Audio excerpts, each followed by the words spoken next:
Welcome to Leadership Kung Fu with your hosts, Sandi and Jennifer Long. So welcome to another episode of Leadership Kung Fu, where we help leaders find the patience, discipline, and agility to navigate leadership challenges with confidence and clarity. I'm Sandi, CEO of Satori Consulting in Toronto. I'm here with my esteemed co-host and author, Jen Long from Own Up in Denver, Colorado. Jen, so great to see you again. Great to see you, Sandi. Happy February. Maybe we shouldn't say that because maybe this doesn't come out in February. Right. Happy March. Happy March. Happy whatever month you're listening to this in. Yeah, that's right. Great. Yep. So it's interesting. So we're not a political podcast by any stretch, but when Jen and I were preparing for this episode, we couldn't ignore the leadership ping pong game that's playing out in the world around us. The constant back and forth is fueling uncertainty and fear and pushing leaders into reactive mode rather than strategic decision making. So with that in mind, today we're going to discuss tips on how leaders can and should be leading less reactively and more strategically, which often means conquering fear and having laser-like focus. So this podcast is called Reactive Fist, Broken Mind, The Cost of Fearful Leadership. As you may know, when we're talking about Kung Fu, where it's always about that practice and the discipline and the mastery, and where a warrior mindset is essential for strategic and fearless leadership. So Jen, why don't you kick us off with some of the triggers outside political, of course, that are putting leaders into reaction mode? Watching the news, that'd be the first trigger.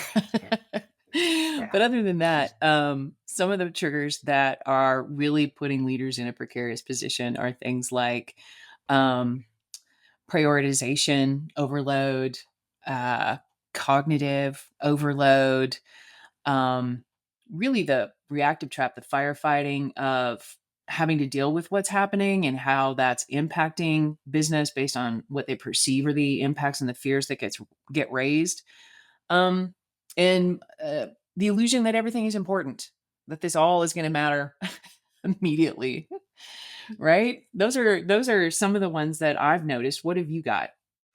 Yeah, those are excellent ones. I think the fear factor, so how uncertainty and crises and rapid change, they trigger this knee-jerk reaction to move on something immediately. I think there is the cultural norm. Some organizations just are high stakes, they're urgent response mode all the time by default, which means it's hard for them to step out of being strategic. I think that's a couple other ones that I can think of.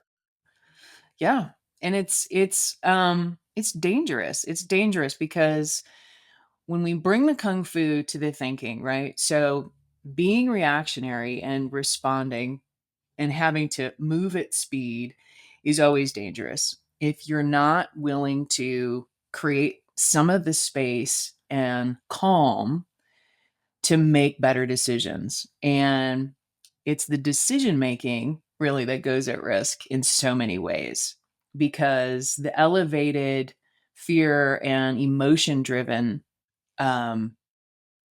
context can create, a lot of the biases and heuristics will start to play into if you're making these decisions with your team, if you're making these decisions on your own, no one's there to really guard against that, which is why the calm and the presence and the creating the space, even if, create the 72-hour rule, right? Like let's at least take that long to think it through.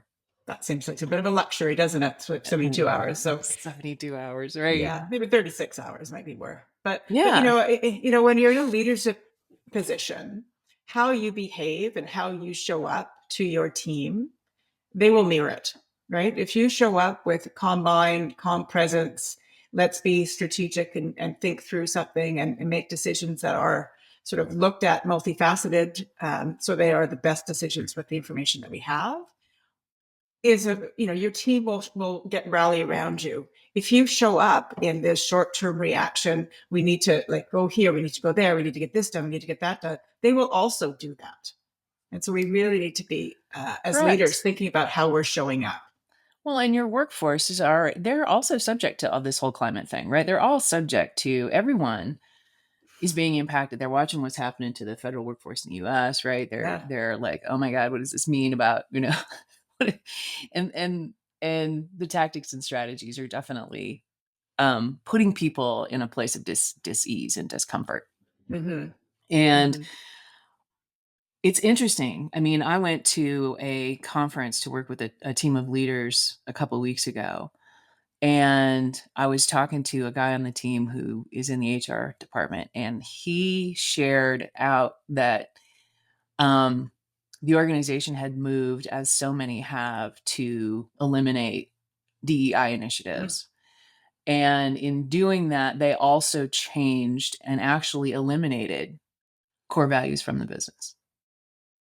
And so Deliberately? Yeah, by design. Wow. And I'm like, gosh, that seems awfully fast. And he was like, you think? And so it's just an interesting thing. And so as we think about the speed and the reactiveness, like, oh, we don't need to do that, or we're not going to do that. Especially, it's a huge ripple effect, right? So many businesses are affected in one way or another, either because they're somehow tied to a federal contract, or they've got some kind of nonprofit there's just so many. It's an interesting ripple effect in businesses in so many ways. And that isn't to say that every business, but this whole train that everyone's on to jump to change their own internal policies, to reevaluate, like, that whole piece of leadership now is very interesting to watch. And when I speak to the leaders, I'm very much about, have you thought it through? What was the conversation around the decision, right? Because the short-termism of the maneuvering is going to create longer-term chaos in the organization. Yeah. And I think that's one of the issues that they need to pay attention to if you're going to lead now, that your short-term thinking and your short-term maneuvering to quell whatever the fears are. Maybe we should talk a minute about what we perceive, or what are the leadership fears? What really kind of drives reactionary behavior? What is it that leaders are so pent up about? I'm curious though on that particular one, because while I at some level understand the EDI piece, given what's happening in the US and the tone at the top, the values piece is an interesting one, because they are different, unless all of your values were centered around EDI. But Mm-hmm. it's a way of hiring, it's a way of rallying, it's a way of creating some unity across your workforce. And I'd be really curious as to why they made the decision to get rid of Why them. they made the decision to do that? Because in doing that, what's the impact? Yeah. Right? Suddenly, employees are like, well, do any of these values stand for anything? Yeah. Right? Do we as a company stand for anything? Well, is this meaningful anymore? Right? Yeah. It brings in fundamental issues into your workforce around what that message is. Yeah. And I thought, and we had kind of a short conversation about it, just he and I, but I thought, wow, that would be a very interesting conversation to have with the entire team about. That would be. And I'm just curious, were they government? Not government, but do have government contracts. Okay. Yeah. So political folly, maybe. Well, and this leads to the fear. What are you afraid of, leader? Right? Well, you're not the government. You're not. You live in the U.S. Do we need to tell you? But that's the thing, right? This is where, if you're gonna operate in fear, you shouldn't be leading. Yeah, you shouldn't be leading at all. And the erosion of trust in the workforce and the erosion of stability. I mean, your role, especially at times right now, your role as a leader is to be a sense maker and a source of stability. Yeah. And when you have knee-jerk reactions around let's kill this policy, and oh, by the way, that means we're going to have to get rid of this, and don't think through what the implications of that are, I question your strategic capability. For sure. Because in this particular case, and I don't know who it is and don't need to know, I can't out them. Well, no, we can't out them. But no, it's an interesting one, because they are in a position, almost a position of power, where they can make these decisions, where some of these other political organizations are just being wiped out and they don't have a choice, right? They don't. So, but they have power to make decisions that are going to affect long term.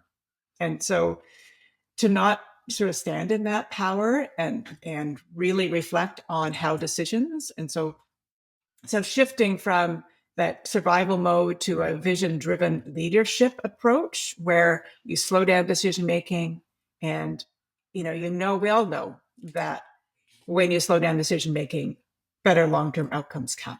So Right. it's how do you that 36, 72 hours, but in that moment, how do you slow down that decision making and quell the fear that is bubbling and probably very real? Well, and here's the thing. And like I said, the 72-hour thing is one option, but you can also do a 90-minute critical thinking session. Yes. Right? Time box it. What are Mhm. the implications of, right? Get enough thinkers in the room, right? To go through what would happen if, how do we do this? What would be, you know what I mean? It doesn't Yeah. really take that long No. to And discern for yourself. Yeah. for sure. And sort of in that, in that box of time is sort of creating a safety zone, a psychological safety zone, if you will, so that people can, share what they're thinking and in a safe environment. So you're not leaving things on the table because fear's getting in the way. Well, and here's the other piece of the puzzle, right? So, and I don't know what this organization did internally, so I don't have all the Sure. data, right? I just know they made the change. And did they? So one of the options to be more strategic instead of reactive is what kind of town hall are you creating to get a sense of where your staff is, to get a sense of where your workforce is, to get a pulse check on what's going on for us and how are we all being affected by this, and how do you take that data into consideration, right? Yeah. There's that whole conversation that needs to happen. And I think on the flip side, decision being made, how are they communicating to that? And again, you and I are in a vacuum sort of in judgment zone of this particular organization. Right. Maybe they did all this and they were like, screw it. But I have a hard time imagining that's the case. Not in such a, we're 31 days in, but they've made this decision that sort of line up with this, right? So not a lot of time to sort of think that, but Right. But it's an interesting thing to sort of think about this short term, they just broke their fist, right? In the dojo, they just broke their fist. And what are the implications? If they haven't thought through them, they could be huge. They could be huge. Yeah. I mean, it's things like talent drain, right? People who want, and we're looking at a generation of people in the workforce right now, right? That are coming in, that are looking for meaning. Yes, right? Absolutely. And they're looking to say, does your brand match my brand? Right? There's a whole implication about what it does to your talent pool and how they start to mistrust or resent the decision making. Right? And so that's a huge piece. Yeah, I think that is a huge piece. I hadn't thought about that whole next gen and what they want, but you're right. They want their brand to match the brand of the organization that they're and they want to know that the organization is doing the right thing, whatever that means. Yeah. For the organization, for them, for their colleagues. And so it'd be interesting if we could be a fly on the wall to see how this is what's communicated down. Well, right. And of all the things to anchor in right now, it's your organizational values. Yes. Of all the things that's where you anchor in and go, who are we in this moment? Yeah. Because we're going to be faced with making some decisions. Yeah. Because there are things, and one of the things that you brought up that I thought was, one of the drivers around this was very much about this fear of losing key stakeholders. Right? What is the especially if you're publicly traded, right?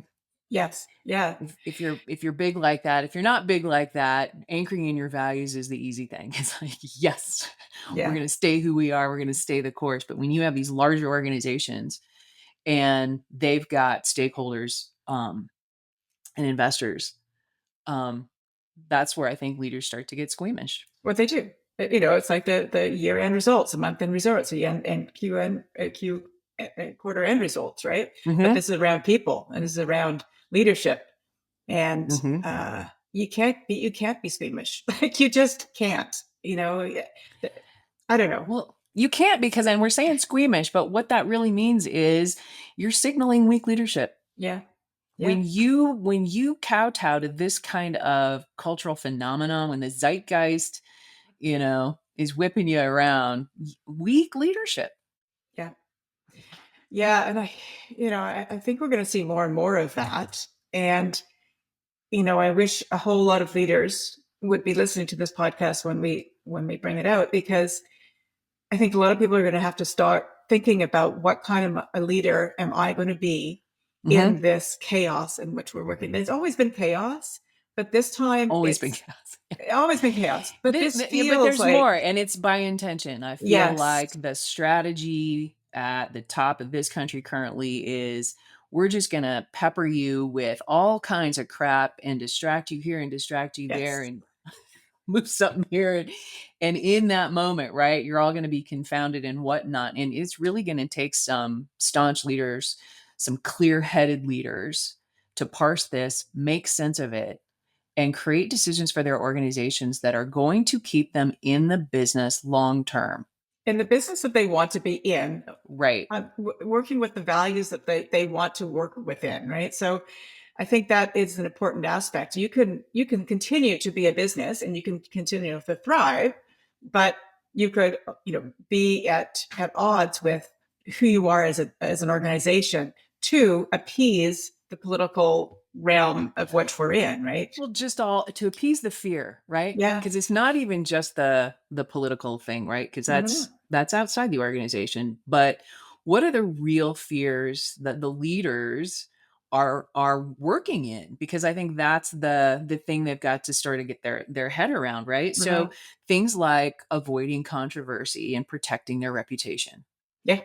Those are going to be some drivers around are we going to get political backlash? Are we going to get all the things? But from me as a leader, I've got to protect reputation, right? Yeah. And avoid the controversy. And I don't want my organization to be dragged into the spotlight for the wrong reason. Yeah. But the short-term thinking of this is that I don't think I don't know about them.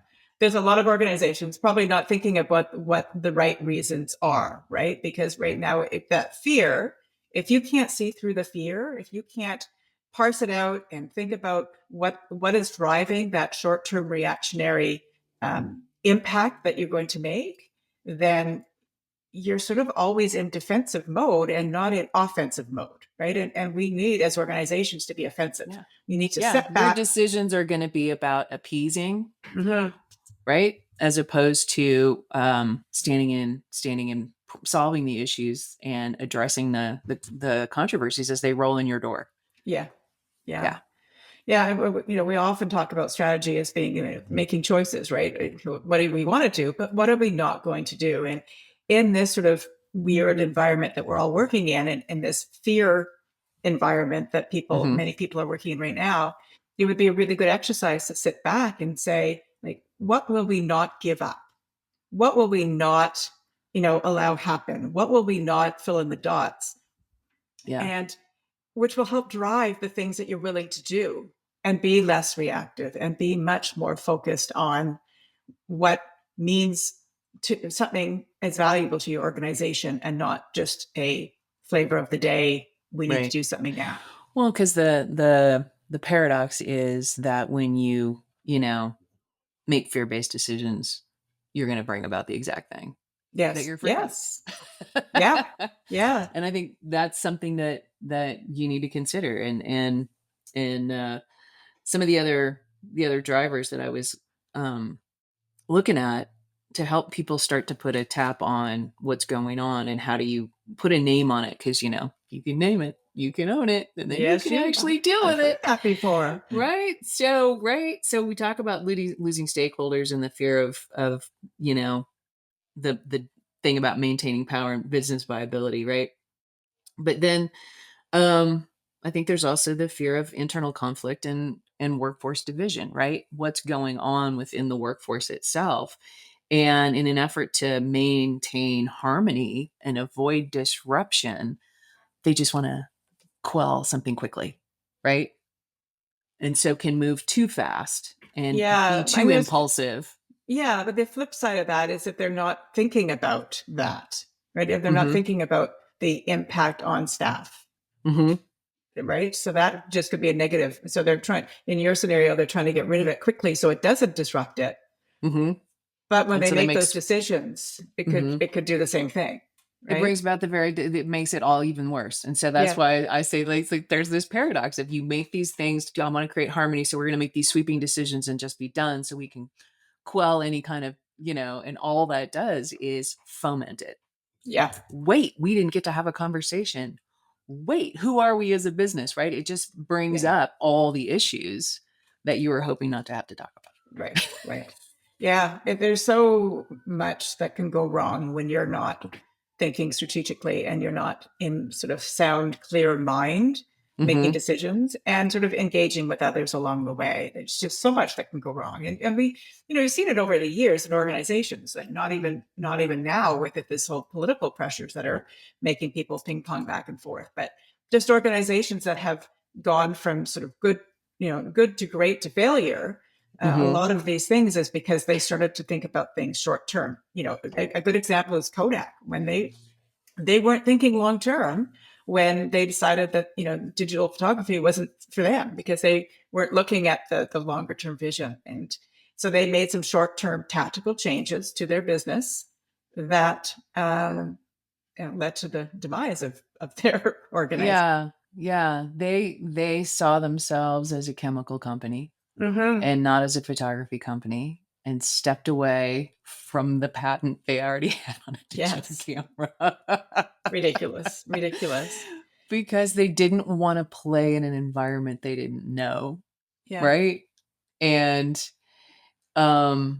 it's kind of a perfect scenario around a status quo bias, right? It's a little bit of the ostrich kind of. And the board, from what I understand at the time, was very much focused on, we're going to stick to our knitting. And, a strong leadership team in that moment would have said, yeah, but let's really look forward That's to short-term this. thinking. That's safe. That's risk averse. And the conversation of when you're in these kind of pressures, right, is talk about the risks. Because there's always risk in strategy. Always. If you've got good strategy, there's always risk. Yep. And to just be risk averse and to just distance and just the safe approach and what might be safe could ultimately be so short term that your longer term chaos is going to be massive. Yeah. No, I think it's a really good example of that short term thinking. I think there's that survival instinct that kicks in for many people. Right? I want my job longer than the next 6 months, and so therefore I'll make decisions that ensure that it has some longevity. But you can't, when you're not thinking long term, you don't know that there is long term at the other end of it, right? So you're in the moment, in the now, that fear. And there's another cost to that you probably haven't thought about. Right. And to just bring it to like another point on the continuum, right? We've got your short-term reactive, then you've got your non-responsive. Yes. Right. But ostrich, it's like I like to say. Right. There's danger in that too. There's danger in lack of strategic clarity. Like when workers are feeling dis-ease about this and you're not in communication, where you're just not talking about it one way or the other, but making decisions and not really having a conversation, right? There's that whole strategy as well of let's just quietly and slowly, but that's also detrimental. I mean, you've got to be this whole clear mind is the leadership team has to get strategic clarity to be effective in this moment, regardless of what level of impact you anticipate, because sadly and unfortunately, it's impacting everybody. It's not just about business anymore. The social fabric, especially here, is impacted. And this is an opportunity to lead. This is the chance. This is your moment, Moment to leaders. shine. This is your moment. Yeah. Who are you, and what kind of sense making are you doing, and what kind of stability are you creating by virtue of what you'll stand in this moment? Yeah. Yeah. And do you stand in your fear, or do you stand in your values?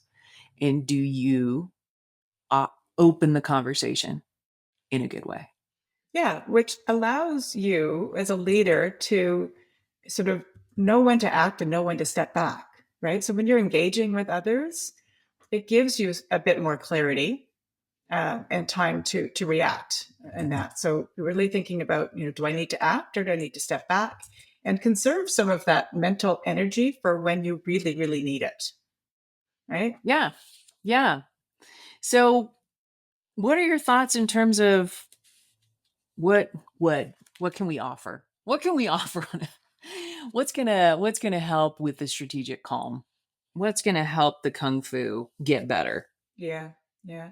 Well, I think it's those disciplines that we've talked about during every episode, which is creating space for that calm, Mm-hmm. leading in a calm way, because if you get people rallied up around you in a frenzy sort of way, then they're not doing what you need them to do as well. So how you come across, how as leaders, what you say matters. How you say it matters even more. So how Mm-hmm. communication style in which you're using, the tone of which you're communicating things, the Mm-hmm. take a breath, right? Take a belly breath before you talk, so that you're Right. you can be a lot more calm, right? There's a Yeah. whole Well, breath and the it's key is you've got important. to acknowledge and you can't avoid. Yeah. Yeah. Yeah. Yeah. Good. I think too that one of the things is, what are you doing to reaffirm core values, right? Mm-hmm. To reiterate, we are who we are. We are who we say we are. And here's what we're doing to recognize and reaffirm who we are. Because I think Yeah. that gives people a sense of calm and confidence of, oh, I'm still working for the same company. Yeah, Yeah. yeah, for sure, right? And because let's face it, the employees know that there's stuff going on, and Mm-hmm. and so that standing firm in who you are as an organization and in those values, and maybe it's a good time to reflect on the values. Are they the same values that still reflect the organization today? And so maybe some values work around there. But even having huddles within the organization about what do the values mean to your division, into your area, to the greater organization. Starting those conversations allow people to lean in and allow people to really reassess why it is that they're there. And so if you can start sort of that chain of events happening within your organization, Yeah. it can create a calmness within your organization that says, yeah, I've made the right decision and I'm here for the long haul. Yeah. But Yeah. What kind of you a town also, hall do you need, or whatever? Yeah. yeah, you also need to sort of create space for strategic reflection and sort of getting, at your level as a leader, strategic reflection, but also downward, allowing them some time. Right? So maybe Mm-hmm. that prioritization overload that's happening within many organizations where everything is necessary and needed and important now or yesterday Mm-hmm. is allowing people the time, giving them the license to take time to make better decisions. Right. Right. Right. I think it's an important aspect. Yeah. I think those companies who have DEI initiatives, who still stand in inclusivity, right? If standing in that moment is going to be an interesting moment, and if DEI is politically lit as a term, right? And I was shocked and appalled to read the list of words that are now banned as put out by the US Department of Health and Human Services, right? Which, Yeah. I'm sorry, but the word men is not on the list, while women is on the list. Yeah, it's that could be another whole podcast. But yeah, that could be a whole podcast in itself. I have to read that. Yeah. I looked at that, and I'm sure it's that website. I could be wrong, but the U.S. flags changed You only have 9 stars now. Oh. Just a little point. Because that's it, man. The union is over. Yeah. No, I feel like the word pluralism is a thing, right? That this whole country is a pluralistic Yeah. society. Oh my And gosh. that if you want to go to a safer word that's not on the list, make some efforts around pluralistic initiatives, because that is a little more user friendly, a little less politically lit. Find a way to brand it in a way and stand behind it in a way. And if you're convicted around it, stay there. Yeah. Just give it some new language that people can get behind, because that structure is one we live in. Yeah. Yeah. In Canada, they're not, the DEI thing isn't going away as quickly as it is in the US. But hey, we do a lot of following. So we'll see what happens there. Yeah. But this goes back to, grounding back in your organizational values, right? Yes. Yeah. And Because DEI is not just it's not just a thing. And this is what I never really could understand. I mean, you're gonna put your innovation and your profitability at risk, which is, I mean, don't forget the research around collaboration and inclusivity. Yeah. And it's about diversity of thought. It's diversity comes in so many ways, and all we think about is male, female, and gender, and it's not. It's way more than that. Yeah, it's way more than that. Backgrounds and your experience, and your and you're discount, hamstringing everything. Yeah, you're hamstringing yourself if you're going to toss it to the side, frankly, right? Yeah. Because the research is there. Mhm. It's proven people who are more inclusive and diverse in how they roll and how they lead are more profitable. Yeah. Are more innovative. Period. Yeah. Fact. I think it's right. Fact-based communication. We're offering fact-based communication here. Yeah. But it's just not a thing. And anyway, so many things I'm not understanding about this whole change. But anyway, there is a quote by Stephen Covey that I thought was super cool for what we were talking about, which is reactive people are often controlled by their environment, and strategic people control their environment. And I think as leaders, we need to think, do we want to control our environment or not? And if so, how do you need to behave? How do you need to show up? How do you need to communicate? How do you need to lead? Yeah.